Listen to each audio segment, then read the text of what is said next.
నేనేదో ఒక 4-10 ఎకరాలు ఇచ్చేసాను, కాలేజీ అయిపోయింది అంటే కరెక్ట్ కాదు. అది ఎన్ని కాలేజీలు కట్టారు చెప్పనండి 5 ఏళ్లలో.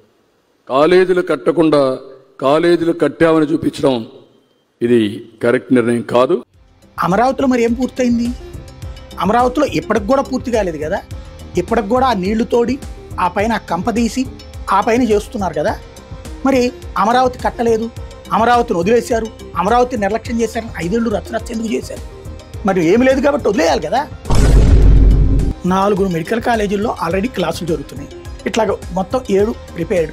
ఇప్పుడు ఇది ఈ 10 ఏళ్లలో స్థలం ఉంది, అట్లాగే అక్కడ పునాదులు చేశారు, కొంత బేస్మెంట్ కట్టిన చోట ఉంది, కొంత బిల్డింగ్ కట్టింది, కొంత స్కెల్టన్ కట్టినటువంటిది ఉంది. ఇవి వద్దు. అదే సందర్భంలో అమరావతిలోకి సంబంధించినవి అవన్నీ మేము గట్టిని అట్లా వదిలేశారు. దుర్మార్గ ప్రభుత్వం, అది కంటిన్యూ చేయడం చేతకాని ప్రభుత్వం. మరి ఇవాళ రోజున మనం ఏంటి? అదే చేతకాని ప్రభుత్వం అవ్వట్లేదా?